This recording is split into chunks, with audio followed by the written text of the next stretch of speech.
چند باتیں آپ کے گوش گزار کر کے گفتگو سمیٹ لوں گا۔ دعا ہے اللہ حق بیان کرنے کی توفیق عطا فرمائے۔ قابل عمل باتوں پر ہم سب کو عمل کر کے زندگی کی راہوں کو درست کرنے کی توفیق عطا فرمائے۔ یہ جمادی ثانی کا مہینہ ہے اور آخری عشرہ ہے، اور یہ بھی تقریباً دامن سمیٹ چکا ہے۔ اس کے متصل رجب المرجب کا بابرکت مہینہ شروع ہونے والا ہے، اور رجب المرجب کی 27ویں شب میرے اور آپ کے آقا و مولا نبی رحمت صلی اللہ علیہ وسلم وہاں تشریف لے جاتے ہیں جہاں کسی کا گمان بھی نہیں پہنچ سکتا۔ کوئی فلک تیرا یار گیا، کوئی جا سدرات ہار گیا، ایک کالیاں زلفاں والا سی جڑا عرش تو بھی لنگ پا۔ کوئی حد ہے ان کے عروج کی، بلغ العلا بکمالہ۔ اور یہ اعزاز میرے حضور کا ہے کہ حضور نے سر کی آنکھوں سے رب کا جمال دیکھا۔ حضور کے علاوہ یہ اعزاز کسی اور نبی کو نصیب نہیں ہوا۔ ایک بار سر کی آنکھوں سے اور 33 مرتبہ منامی طور پر خواب میں اللہ کا دیدار نصیب ہوا۔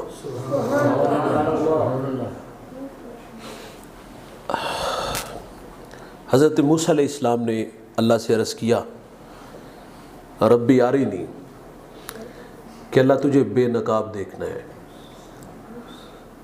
تو جواب ملا تھا لن ترانی، آپ مجھے ہرگز نہیں دیکھ سکتے۔ حروف ناصبہ میں سے جب کوئی حرف مضارع پر داخل ہوتا ہے تو وہ فعل مستقبل کی ابدی نفی کرتا ہے۔ فرمایا کہ آپ کبھی بھی نہیں دیکھ سکتے۔ یہاں ایک سوال ہے، امتی اچھا عمل کرے تو اس کے لیے وعدہ جنت ہے۔ صرف وعدہ جنت نہیں، جنت میں اللہ کا دیدار بھی ہے۔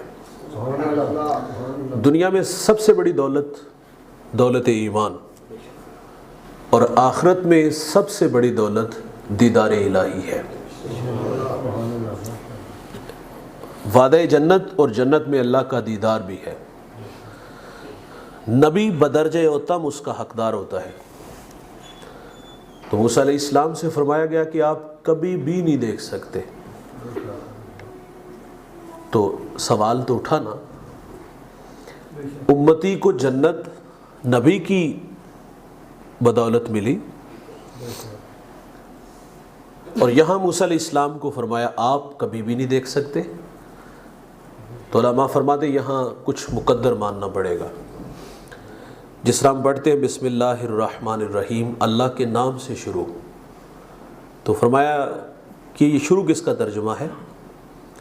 تو علماء فرماتے اس میں اشرو مقدر ہے، اشرو بسم اللہ الرحمن الرحیم، اللہ کے نام سے شروع جو بڑا مہربان نہایت رحم والا۔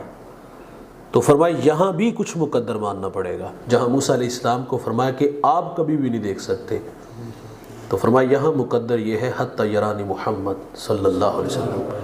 فرمایا موسیٰ اتنی دیر تک نہیں دیکھ سکتے جتنی دیر تک مجھے محمد عربی نہیں دیکھ لیتے۔ اچھا، موسیٰ علیہ السلام نے ضد کی۔ ضد کیوں کی؟ جب اللہ نے کہہ دیا کہ نہیں دیکھ سکتے تو ضد کیوں کی؟ تو فرمایا وہ ضد اس لیے تھی کہ اللہ کا کلام سن چکے تھے کہ مالک تیرے کلام میں اتنا مزہ ہے تو تیرے دیدار میں کتنا مزہ ہوگا۔ اچھا، انہوں نے ضد کی تو اللہ نے فرمایا پہاڑ کی طرف دیکھو، اور اللہ نے اس پہاڑ پر ذاتی نہیں صفاتی تجلی کا پرتو ڈالا۔ اللہ کا قرآن کہتا ہے خر موسیٰ صاعقہ، تاب نہیں لا سکے، بے ہوش ہو گئے، زمین پہ تشریف لے آئے۔ اچھا، جب ہوش آیا تو آنکھیں روشن کتنی ہوئی، کیونکہ آنکھوں میں دیدار الہی کا سرما پڑا تھا۔ 27 میل دور غار غار میں کالے رنگ کا پتھر، پتھر پہ کالے رنگ کی چیونٹی چلتی ہے، تو اللہ کا نبی اس چیونٹی کو دیکھتا بھی ہے، چلنے سے جو آواز پیدا ہوتی ہے اس آواز کو بھی سنتے ہیں۔ یہ سامنے دیوار ہے، چیونٹی چلے تو دکھائی نہ دے، کان کے پردے پہ ڈال دو پھینک دو تو شور سنائی نہ دے، لیکن موسیٰ علیہ السلام نے دیکھا بھی اور سنا بھی۔ موسیٰ علیہ السلام نے صفاتی تجلی کا پرتو پڑھتے دیکھا تھا، اور معراج کی شب میرے اور آپ کے آقا و مولا نبی رحمت صلی اللہ علیہ وسلم صفاتی نہیں ذاتی تجلیات میں گم رہے تھے۔ بتاؤ نگاہ محمد کا عالم کیا ہوگا؟ ہم اسی لیے کہتے ہیں کہ مدینہ دور کوئی نہیں۔ حضرت میمونہ رضی اللہ تعالی عنہا فرماتی تہجد کا وقت تھا، حضور بیدار ہوئے تو حضور فرماتے لبیک لبیک لبیک، اور ساتھ فرمائے میں تیری مدد کے لیے حاضر۔ حضرت میمونہ فرماتی ہیں میں نے عرض کیا حضور آپ کس کی فریاد پہ لبیک کہہ رہے تھے؟ تو حضور فرماتے ہیں کہ راجز نے مجھے مکے سے پکارا تھا تو میں نے کہا میں تیری مدد کے لیے آ رہا ہوں۔ فریاد امتی جو کرے حال زار میں، ممکن نہیں کہ خیر البشر کو خبر نہ ہو۔ ہم یہاں سے پڑھے وہ مدینے سنے، مصطفیٰ کی سماعت پہ لاکھوں سلام۔ یہ حضور کا اعزاز کہ حضور نے رب کا جمال دیکھا، حضور کے علاوہ یہ اعزاز کسی اور نبی کو نصیب نہیں ہوا۔ اچھا، جبریل علیہ السلام 70,000 نوری فرشتوں کے جھرمٹ میں حضور کی خدمت میں حاضر ہوئے۔ عرض کی مالک دستک دوں؟ فرمائے لے سانس بھی آہستہ کے دربار نبی ہے۔ چھت پہ چڑھو، چھوٹا سا سوراخ کرو اور اس سوراخ سے اندر داخل ہو جاؤ۔ جبریل کے 600 نوری پر ہیں، ایک پر کھولے تو زمین و آسمان کو ڈھانپ لے، اور آج حضور کی خدمت میں حاضر ہوئے تو سمٹ کے آئے۔ یہاں دنیا والوں کو تعلیم دینا تھی کہ جب بڑوں کے پاس آؤ تو بڑا بن کے نہیں چھوٹا بن کے آیا کرو۔ اچھا، جبریل حضور کے قدموں میں کھڑے ہیں۔ عرض کی مالک حکم کیا ہے؟ تو فرمایا یا جبریل قبل قدمے ہے، قبل باب تفعیل سے ہے اور یہ کثرت ماخذ کو چاہتا ہے۔ یہاں قبل قدمہ واحد کا صیغہ نہیں، قدمے ہے تثنیہ کا صیغہ ہے۔ یہاں ایک قدم کی بات نہیں، دونوں کی بات ہے، اور تقاضا ایک بار کا نہیں بار بار کا ہے۔ فرمایا جبریل میرے نبی کے قدموں سے لپٹ جاؤ اور ان قدموں کے بار بار بوسے دو۔ کافوری ہونٹ، ٹھنڈے ہونٹ نبی کے تلووں سے مس ہے۔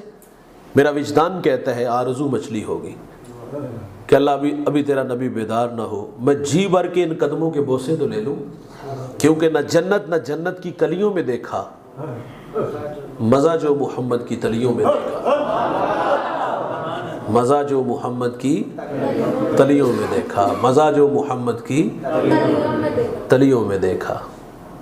اچھا، یہاں ازالہ کرتا چلوں، کچھ لوگ کہتے ہیں جبریل استاد ہے اور حضور شاگرد ہے۔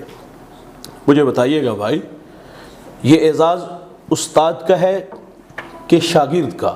پاؤں چومنا شاگرد کا ہے نا، بیٹا باپ کے پاؤں چومے تو اعزاز کس کا ہے؟ بیٹے کا۔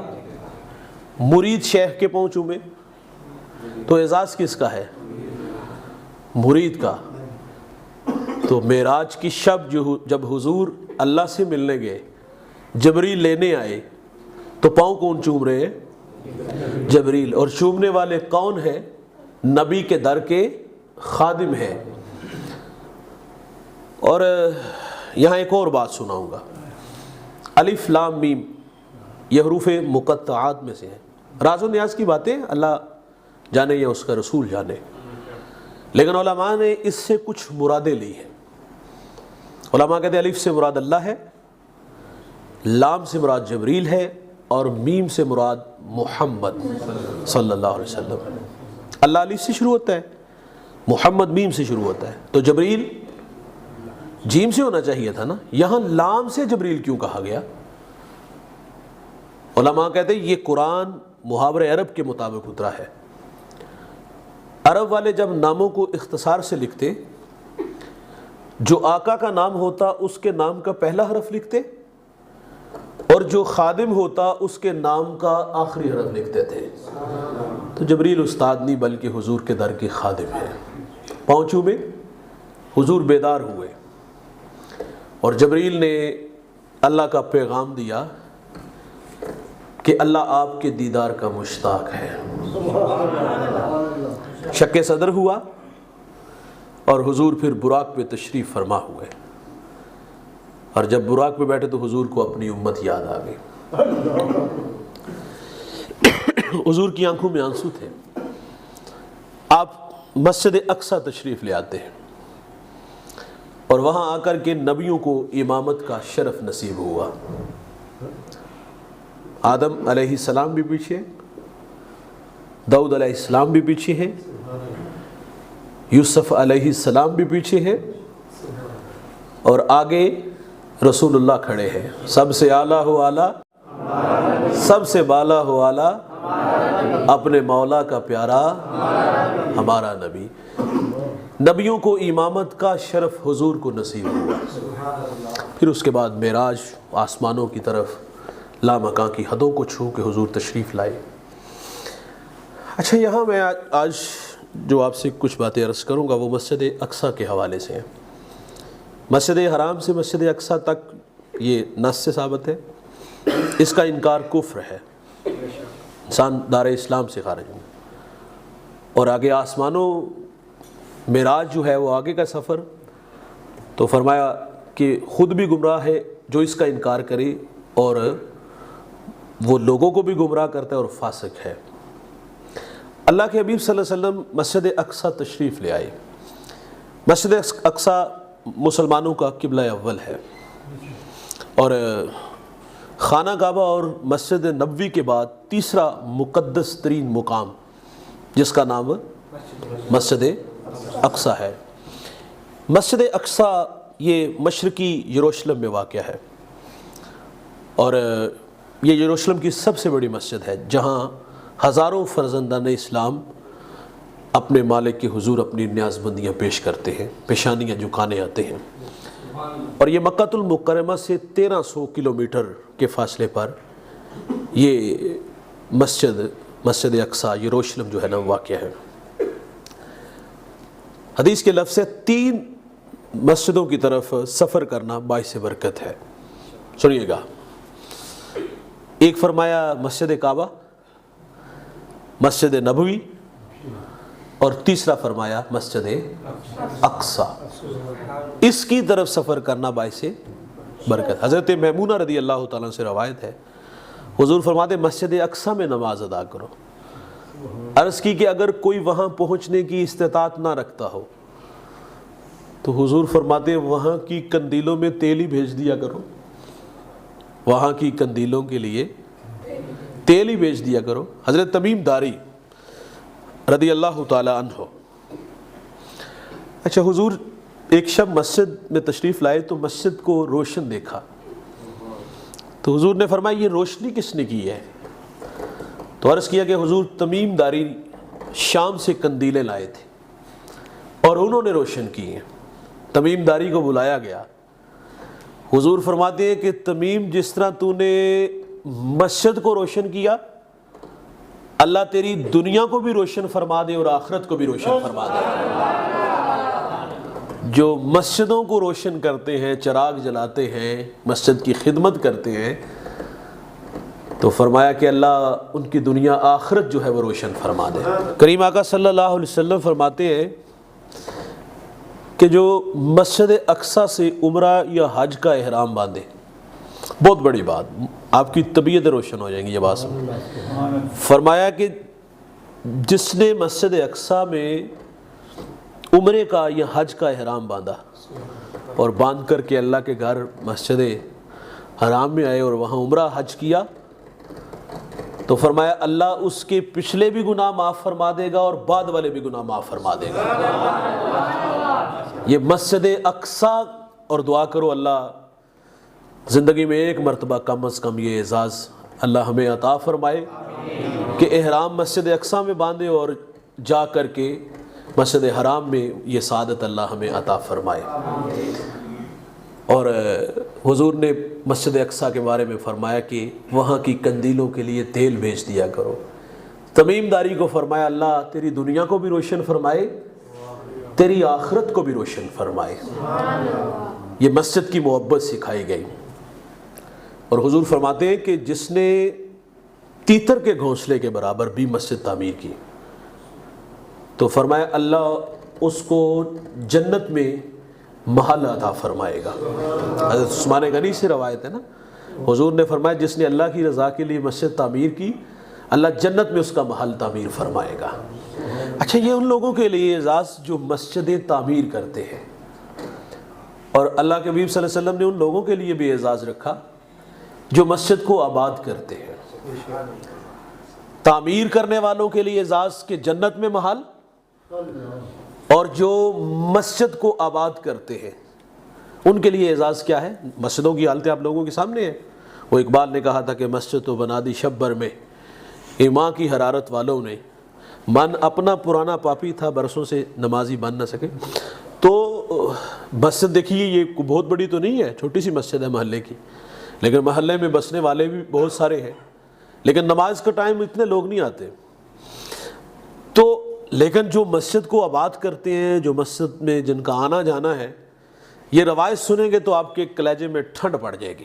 سنیے گا، رسول اللہ صلی اللہ علیہ وسلم نے فرمایا جب کسی شخص کو دیکھو کہ وہ مسجد میں اس کا آنا جانا ہے، مسجد میں آنے جانے کا عادی ہے، حی علی الصلاۃ کی صدائیں فضا میں گونجی، کام چھوڑا، اللہ کے گھر مسجد میں آ گیا۔ فرمایا جس شخص کو دیکھو کہ اس کا مسجد میں آنا جانا ہے تو میرے نبی فرماتے اس کے ایمان کی گواہی دے دو، اس کے ایمان کی گواہی دے دو۔ اور اللہ فرماتا ہے اللہ کی مساجد کو صرف وہی شخص آباد کرتا ہے جو اللہ اور آخرت پر ایمان لایا۔ یہ آباد کرنے والوں کے لیے اعزاز ہے۔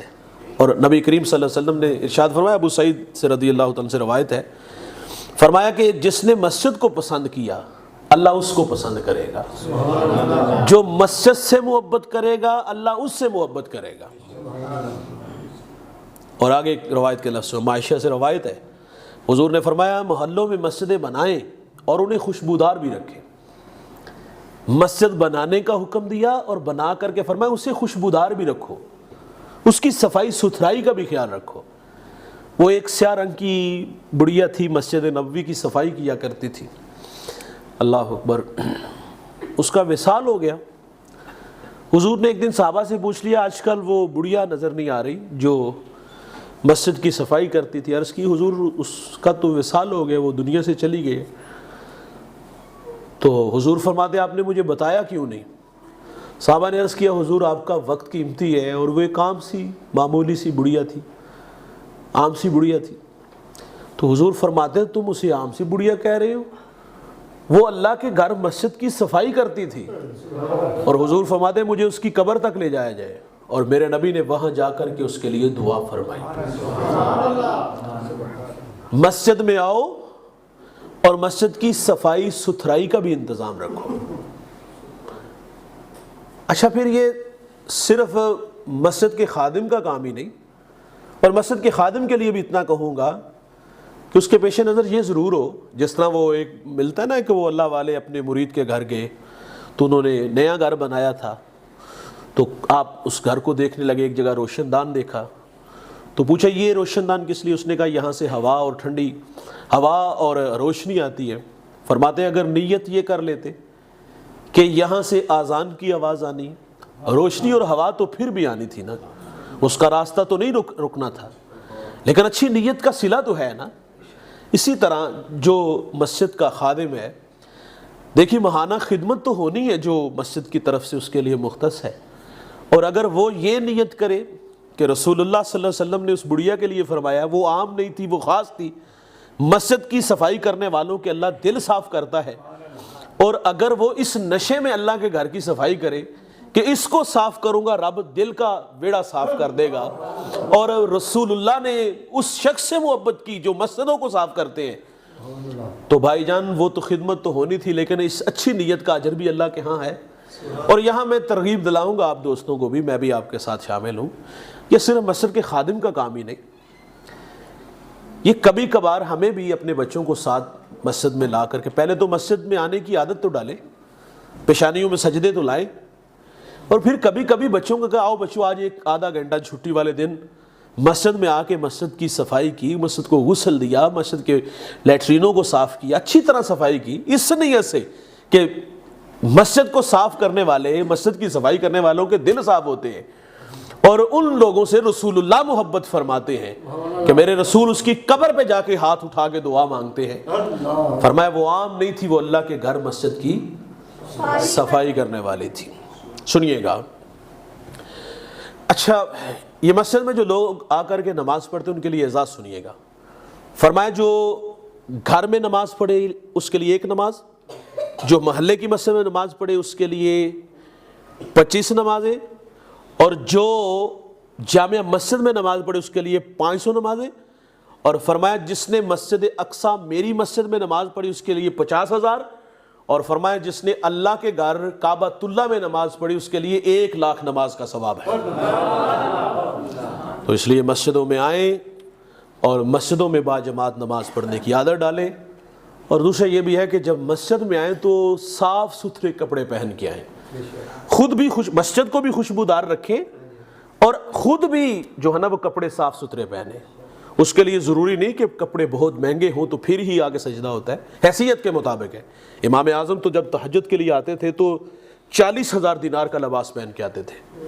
امام زین العابدین رضی اللہ تعالیٰ ہر نماز کے ساتھ ایک نیا لباس پہنتے تھے، یہ حیثیت کے مطابق ہے۔ دیکھیے ہم دوست کی دعوت پہ جاتے ہیں تو وہاں سارے اہتمام کرتے ہیں، تو اللہ بلائے اور اللہ کو سجدہ کرنے آئے تو بندہ اسی طرح اٹھ کے مسجد میں آ جائے، جس طرح ہمارے ہاں بچوں کو صبح نماز کے بعد ناظرہ پڑھنے کے لیے بھیجتے ہیں، جو مزاج ہمارا ہے، اور یہی حالت ہماری بھی ہو کہ ہم اللہ کو سجدہ کرنے آئے تو انہی میلے کچیلے کپڑوں میں آ جائیں، بلکہ کپڑے صاف ستھرے دھلے ہوئے، خود بھی صاف ستھرے ہو کر کے اللہ کے حضور سجدہ کرنے آیا کریں۔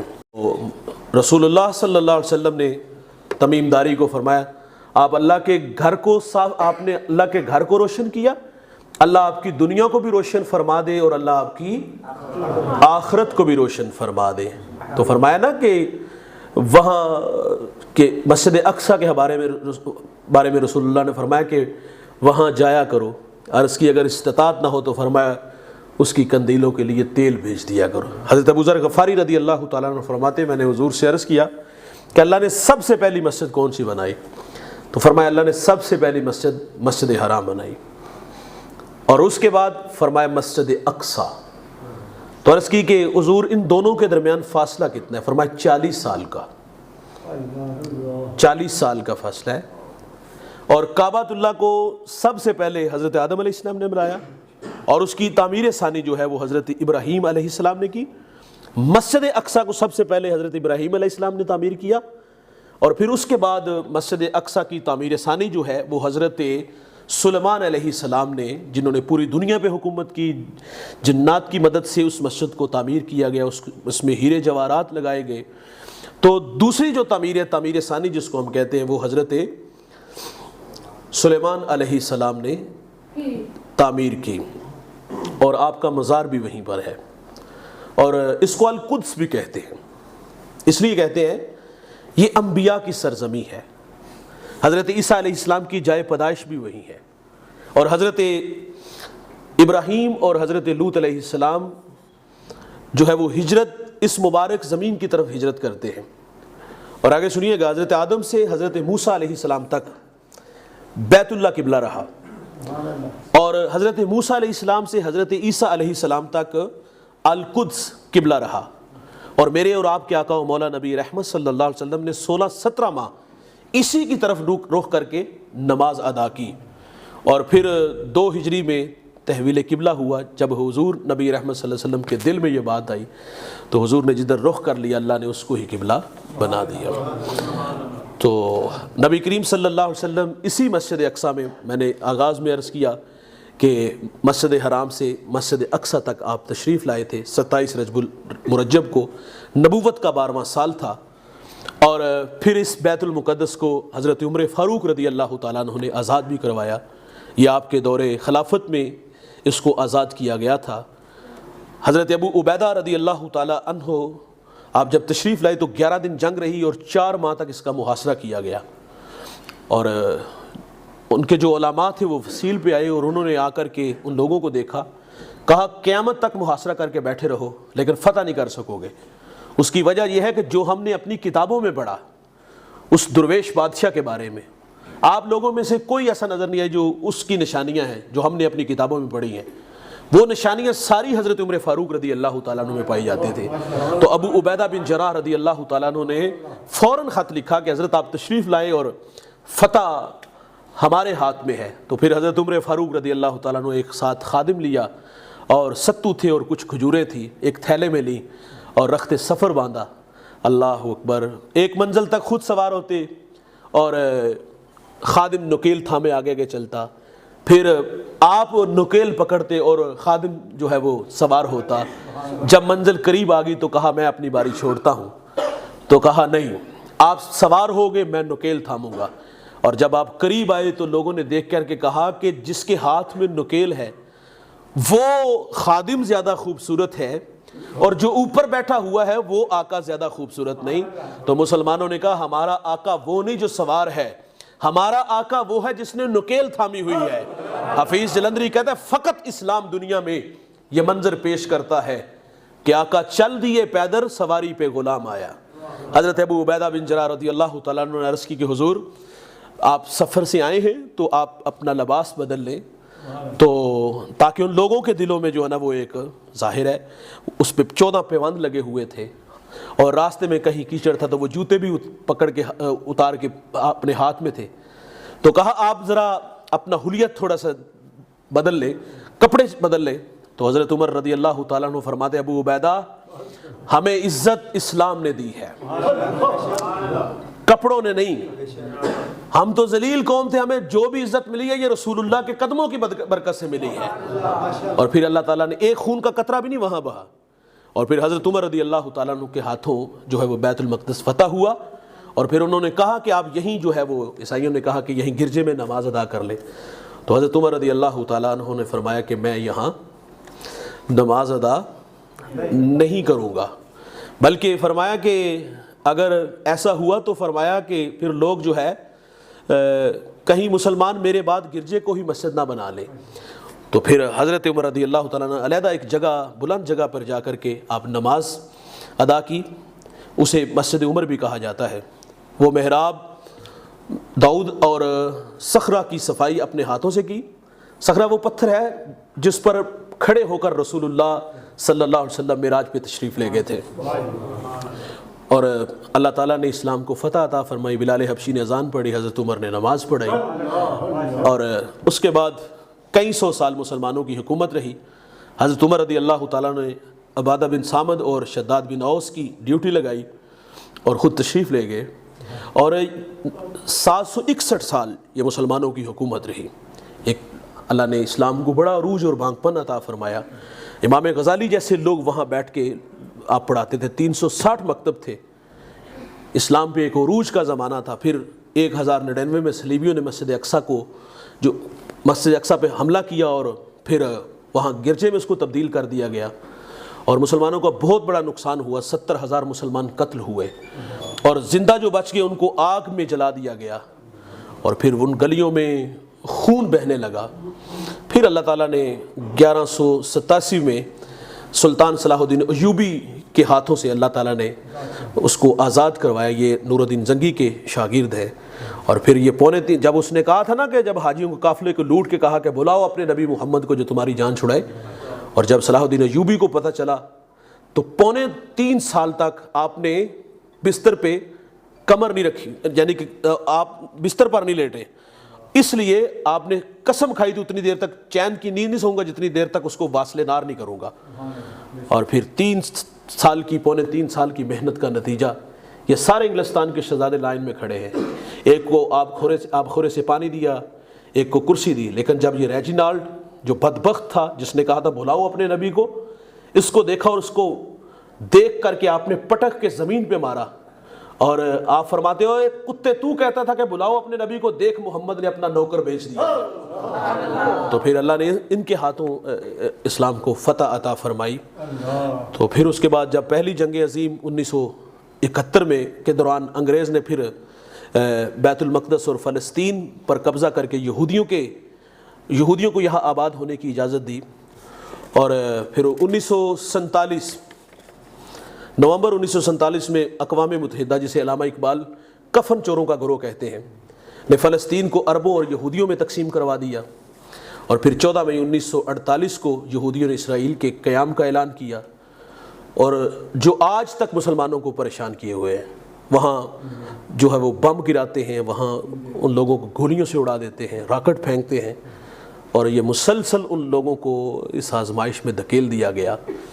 بچیوں کو جو ہے وہ ان کی عزتیں بھی لوٹی گئیں، اور وہ پیغمبروں کی اولاد آج جس طرح وہ بے سر و سامان ہے، کھلے آسمان تلے اللہ کی مدد کو پکار رہے ہیں۔ وہاں خیمہ بستیاں، یہ ہزاروں سینکڑوں کلومیٹر دور تک یہ پھیلی ہوئی بستیاں، اور وہاں لوگ جو مذہبی تنظیمیں ہیں، اللہ انہیں جزا دے، وہاں لوگ کام کر رہے ہیں۔ عدالت المصطفیٰ بھی الحمدللہ وہاں اپنی بساط کے مطابق کام کر رہا ہے۔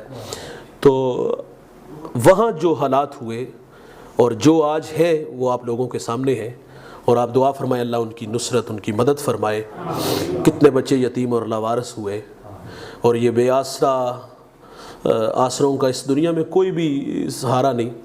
تو اللہ تعالیٰ سے دعا ہے کہ اللہ ہمیں ان کی مدد کی توفیق عطا فرمائے۔ عموریہ شام کے علاقے میں خلیفہ وقت کو ایک دفعہ پکارا تھا ایک بیٹی نے، تو وہ اس بیٹی کی مدد کے لیے شام آ گیا اور اس کی آبرو بچا کے لے گیا۔ اور کتنی بیٹیاں ہیں یار جو بے آبرو ہوئیں اور ان کی عصمت دری ہوئی۔ تو اللہ تعالیٰ سے دعا ہے اللہ ہمیں ان کے لیے آواز اٹھانے کی تو توفیق عطا فرمائے۔ اور یہاں وہ مجھے وارث شاہ کی بات یاد آتی ہے، وہ کہتا ہے کوئی آکھے وارث شاہ نو اج قبراں وچوں بول، اج کتاب عشق دا کوئی اگلا ورقہ تھول، ایک روئی سی دی پنجاب دی تینوں لکھ لکھ مارے وین، آج لکھاں تیاں دیس دیاں وارث شاہ تینوں کہن۔ تو اللہ تعالیٰ ان کی آبرو کی حفاظت فرمائے، اللہ ان کی نصرت مدد فرمائے۔ اللہم صلی علی سیدنا و مولانا محمد وآلہ واصحابہ وبارک وسلم۔ اے اللہ جو کہا سنا ہم سب کو عمل کی توفیق عطا فرما، سب کو دارین کی سعادتوں سے مالا مال فرما، قدم قدم پر حسنات عطا فرما۔